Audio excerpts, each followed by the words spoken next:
So, got a few more of these kind of standalone science lessons where we're just talking about different types of questions you might see on the test and not focusing on any particular content. So, we're just going to move through these this week and into next week, and then get back to kind of the traditional, focusing on more on content. But today we've got this topic of reasoning with scientific information. It's basically a fancy way of talking about two different types of questions. First, analyzing and making conclusions, and analyzing and making predictions, right? And kind of the subtle difference between, right? So we're not going to do these practice questions because they're pretty easy and kind of too straightforward for them to be very helpful, but I'll use them to just illustrate the type of questions we're talking about. So here's a graph that is titled Rates of Infant Mortality from 1940 to 2009, and over here we have deaths per 1,000 live births. Sorry, I had to read that, right? So out of every 1,000 babies that are born alive, how many end up dying? In 1940, it was something like 46 or 47, and now it's down to 7 or 8. So that's what the graph shows. So this decline slowly from 1940 to 2009. So the type of question, first, it would be something like this. Which conclusion is supported by the data on the graph? So we've seen, and hopefully that's a little bit better. Good. But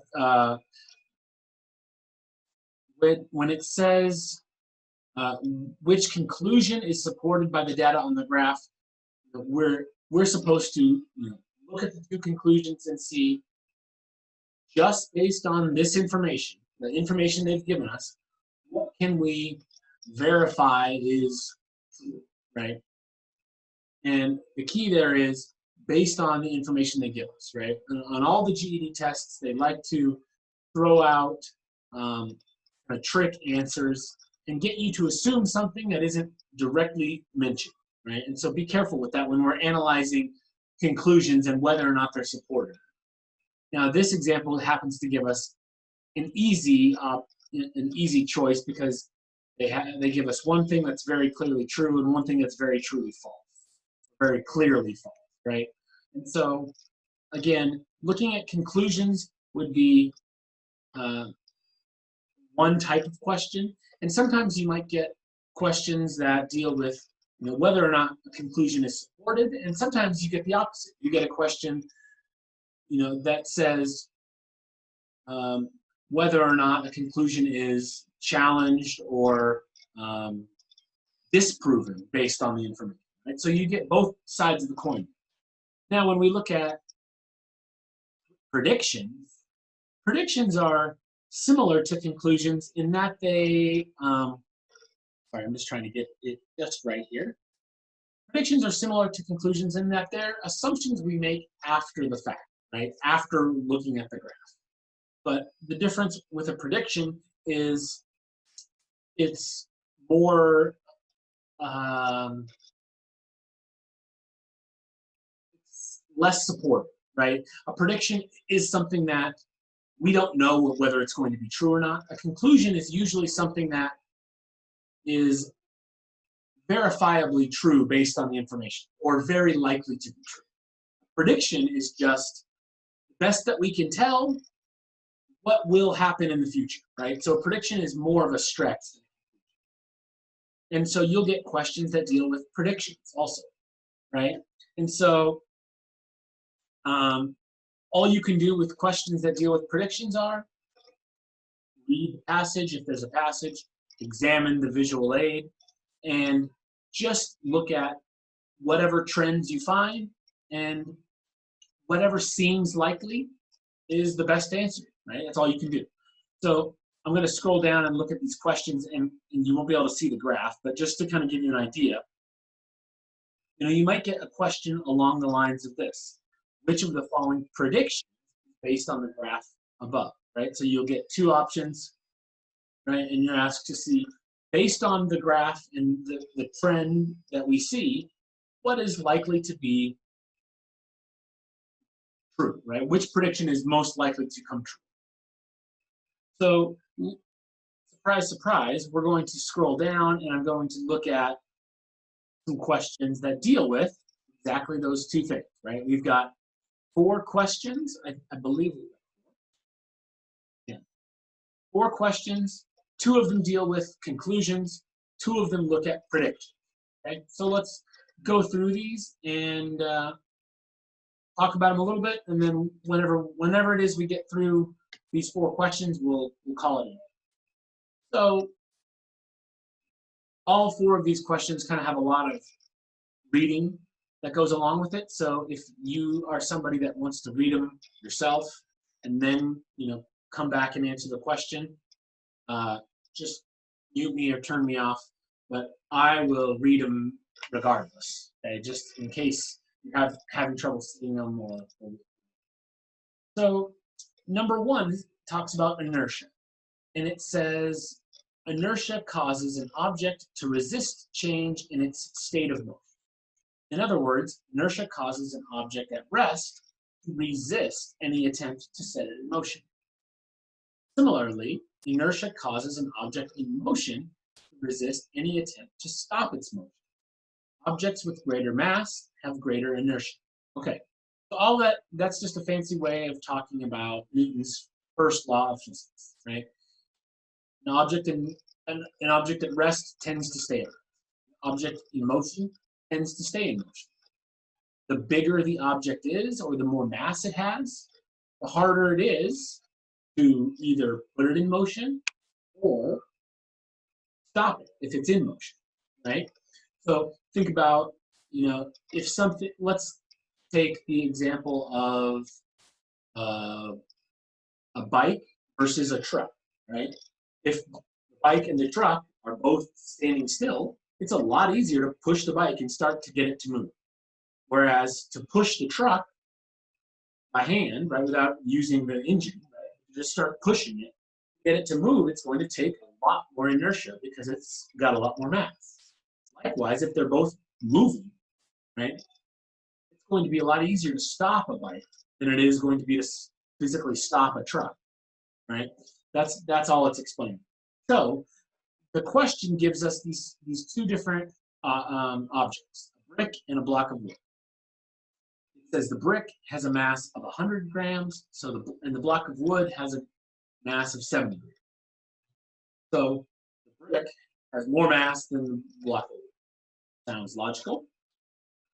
The question says, which of the following is supported by the information above? In other words, which one of these 4 conclusions is likely to be true based on the information that they give us?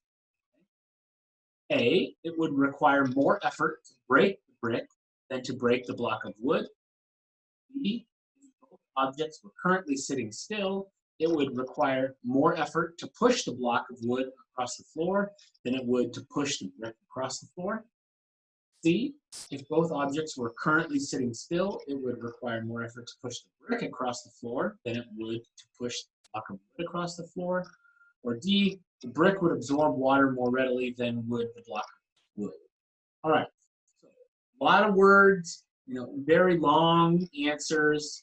What tends to happen when you get a question like this, where there's, every option is a lot of reading, the brain sometimes tunes it out, okay? So know that going in and really try to just read through them and focus the best you can, and you can't do any more than that, okay? But this question is a good example because it highlights something that I haven't talked about often, which is that the GED test will you'll sometimes see questions like this where you notice that 2 of the answers are very close to each other, right? They're worded exactly the same, except things are flipped around, okay? You'll see that a lot on the test. And whenever I see that, that's always an alarm. That always sounds my alarm bell, right? In other words, that makes me feel like one of those is probably the right answer, right? Now, that's a rash conclusion to jump to, right? But that just makes me focus on those two that much more, right? And I'm talking about B and C, right? Because B and C are worded exactly the same, except for one has the block of wood and the brick, and one has the brick and the block of wood, right? No, can I get what I'm saying?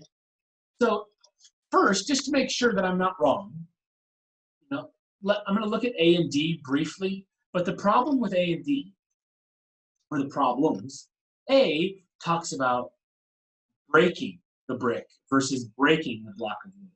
Inertia doesn't deal with how easy or hard it is to break something. Inertia deals with how easy or hard it is to either put something in motion or stop it. It doesn't talk about breaking something, right? So, because you could have a pebble that has a very little mass. You can't break a pebble very easily. You might have something big, like a big plank or a big piece of wood. Then, even if it has a lot of mass, you can break it pretty easily. So breaking, how easily something breaks, doesn't tie into inertia. So I'm going to throw it out. Same thing with D. There's nothing in there about absorbing water, right? There's nothing in the paragraph that talks at all about how easily something absorbs water. So, in this case, my hunch is right, that it's going to be either B or C. So the key is to just read it carefully, make sure you pick the right one, right? Because the reason they do that is to try to trick you and to try to get you into picking the one that's backwards.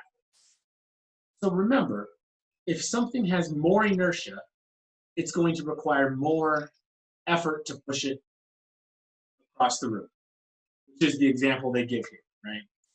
So if both objects were currently sitting still, would it require more effort to push the block or the brick? Brick has more mass, it's going to require more effort to push the brick across the room than the piece of wood. So I need to find which one that is, and it is C. It would require more effort to push the brick across the floor than it would to push the block of wood. There's your answer. So again, don't spend that much time on a question. My whole thing with going through these questions isn't to get you to spend this much time. It's to get you to get some different habits and some different ways of thinking about how to approach questions on this. Because when you've gone over this as much as I have, you start to notice the GED asks questions in a very specific way, and it gives you answers in a very specific way. And you start to pick up on those trends, you can use it to your advantage, right? So the next question that deals with conclusions is number 2 here. And it says, in the last several decades, the spider population has exploded on the island of Guam. Parts of the island have as many as 40 times more spiders than nearby islands do. One scientist has concluded that the explosion in the Guam spider population is due to an increase in the population of an invasive species of brown tree snake. The snake was introduced into Guam in the 1940s, was not introduced into the neighboring islands. Brown tree snake preys on birds. Okay. That's all they give us in terms of information. They say Guam has way more spiders than other islands around it, and one scientist thinks that that is because there's more snakes on Guam than there are on other islands, or there's no brown tree snakes on these other islands. Then the final sentence there says, brown tree snakes prey on birds. That's all the information we need to know. So let's look and see what the question is. It says, which one of the following, if true, makes the scientist's conclusion more likely? So one of these statements, and it doesn't say that it is true, it just says, if one of these statements were to be true, which one would make the scientist's conclusion more likely? Okay. A, the birds that the brown tree snake eats are the primary predators of spiders on Guam. B, the brown tree snake is typically introduced into islands via ships carrying tourists. Guam and the islands nearby have long been popular tourist hotspots. C, brown tree snakes eat spiders as well as birds. D, in the rainy season, the island of Guam can have more than 40 times as many spiders as it did 10 years ago. Okay. So, if the right answer is very obvious, then just go with it and move on to the next question. But anytime that it's not, immediately you should be thinking about which answer doesn't seem right. Because as you're reading through them, you should be thinking, I go through this a lot slower, but if we were doing this in real time, as you're reading through these four options, you should be thinking that, okay, this one's possible. No, this one's not possible. And kind of be working in that way, right? And as you get things that you are confident aren't right, just discard them right away, right? So, like for example, B. As soon as I read B, I know that B is wrong. Nothing in here talks about tourism, and even if it did, it doesn't even come close to answering the question or supporting the conclusion, right? It doesn't matter why the brown tree snakes showed up there, right? As it relates to these spiders. So the fact that it may have come from tourists or ships carrying tourists doesn't matter, right? So sometimes the obvious ones that are worded so poorly that seem so silly, just get rid of them right away. The next one that kind of stands out to me is one I'd get rid of quickly would be D. For the reason that there is no mention of the rainy season anywhere in the passage. So it does talk about Guam having 40 times more spiders than nearby islands, but it doesn't talk about the rainy season, and it never mentions the idea that Guam has 40 times as many spiders as it did 10 years ago, right? That, again, it talks about the last several decades, which are, we're talking 30, 40, 50 years. D doesn't get at the question either. So those two really, as I'm reading through it, I can just immediately, oh, B's wrong, oh, C maybe, A maybe, D, nope. Okay? And then you're saving yourself time by just looking at the ones that seem likely or seem possible. Okay? So if we look at A and we look at C, which one seems to be more logical? Which one, if it was true, makes the scientists' conclusion stronger or more likely? Well, let's look at C. Brown tree snakes eat spiders as well as birds. And that might be true, but if it was true, a rise in snake population would eliminate birds, but it also eliminates spiders. So it doesn't really match up, because if C was true, then there shouldn't be a boom in spiders, right? A seems like the best choice. Right? The birds that the brown tree snake eat are the primary predators of spiders on Guam.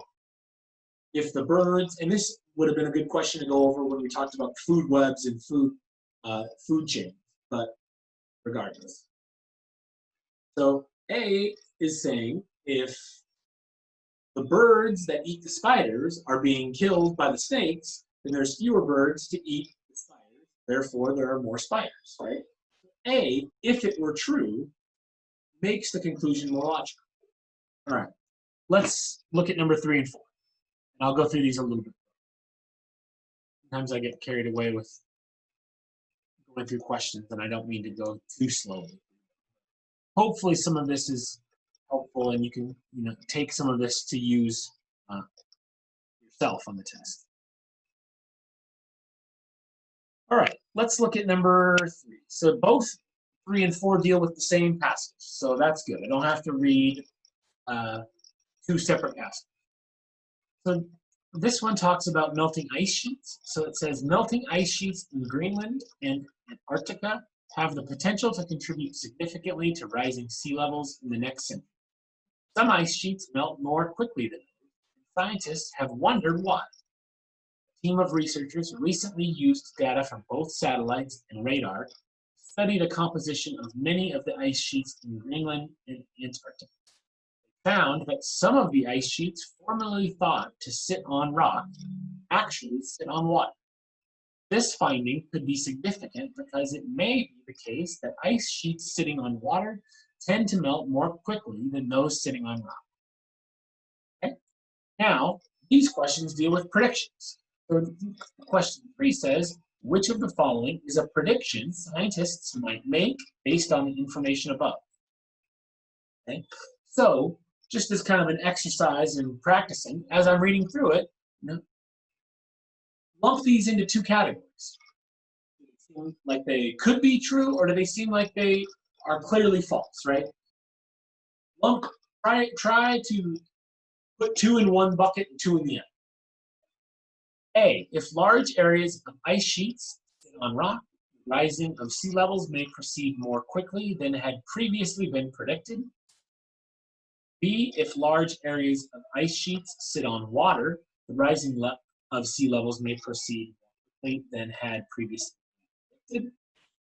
C, ice sheets in Greenland will likely melt more quickly than ice sheets in Antarctica. Or D, all the ice sheets that are melting more quickly will be found to be sitting on water. Okay, so as I read through those 4, I've kind of found the 2 that I think might be right and the 2 that I think are wrong. Again, just like with number 1 here, notice A and B are worded exactly the same, except they're flip-flop. So chances are, again, not always, but it's very possible that it's going to be one of those 2, right? Just because they don't tend to do that unless they're trying to hide the right answer, right? But just to be safe, let's really briefly look at C and D to make sure that we're not getting duped, right? C, ice sheets in Greenland will melt more quickly than ice sheets in.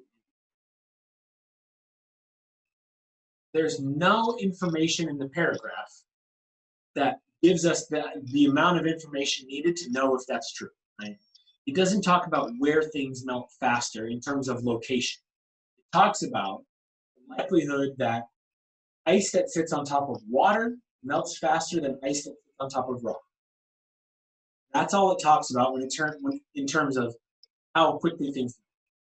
That's all the information it gives. C could be true, but we don't know. We don't have the information to say that it is true. D, all the ice sheets that are melting more quickly will be found to be sitting on water. The thing that stands out to me about D that is typical in a false answer or an answer they put in there to try to trick you is the wording of it, right? They make it very definitive. They use the word all, and that's the key right there. They say all the ice sheets that are melting more quickly. In other words, universally, across the board, every ice sheet that's melting faster is sitting on water. That's a big assumption to make, even if they say that they think ice that sits on water melts faster. So the all or nothing nature of D and the way that it's stated as a declarative all or nothing type of thing usually isn't going to be right. Okay? So let's look at B and A and B and see which one makes the most sense. Again, it's just a matter of reading it carefully, picking the right one, right? If large areas of ice sheets sit on rock, the rising of sea levels may proceed more quickly than had been previously predicted. That doesn't make sense if you really break it down, because the paragraph tells us ice that sits on water is thought to melt faster. So if large areas of ice are sitting on rock, the rising of sea levels might proceed less quickly than we had previously, right? So A isn't right. B, the rising of sea levels may proceed more quickly if large areas of ice are sitting on water. That is the one that makes sense. So again, it's easy, except for the fact, because they're all worded exactly the same, it's almost like they're preying upon people that have some sort of dyslexia or something like that, because all they're doing is trying to see, can you figure out which one is which? What word should go where? That's kind of gimmicky and kind of cheap, but again, those are the kind of things that you should be looking out for on the test. And then last question, number 4. A scientist predicts that the ice sheets sitting on water will collectively discharge more water into the ocean than those sitting on rock. Which of the following facts, if true, might weaken them? Here's a question where we're looking for which one of these statements would make their prediction weaker or less likely to be true. We're trying to disprove it. A, most of the ice sheets sitting on water are covering inland lakes with no access to the ocean. B, water sitting under ice sheets flows directly into the ocean. C, ice in a cold glass of water will melt even if the room is very cold. D, radar used alone is an unreliable way to assess the composition of ice. So,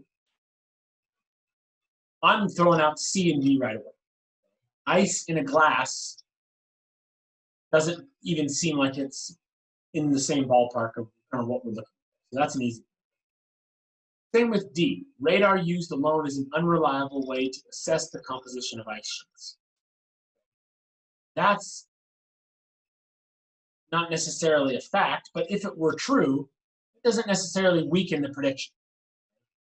So it's going to be A or it's going to be B. And which one of those, if it were true, makes the idea or the prediction that if there are lots of ice sheets covering water, then ocean sea levels are going to rise? Which one of these makes that less likely to be true? And it would be A, right? Most of the ice sheets sitting on water are covering inland lakes with no access to the ocean. Again, that's not necessarily saying that fact is true. It's just saying if it were true, it would make the prediction weaker or less likely to be true. All right, so hopefully that was helpful and didn't make things more confusing. Again, because we had so little time or so little content to go over, I just really wanted to break down some questions a little more thoroughly than I tend to. So hopefully that was helpful, and if not, I'll try to mix up things as we go through the class. But that's all I've got for today. No classes until Monday, so enjoy your weekend, and I will see everybody back Monday for social studies and science. All right, have a good one.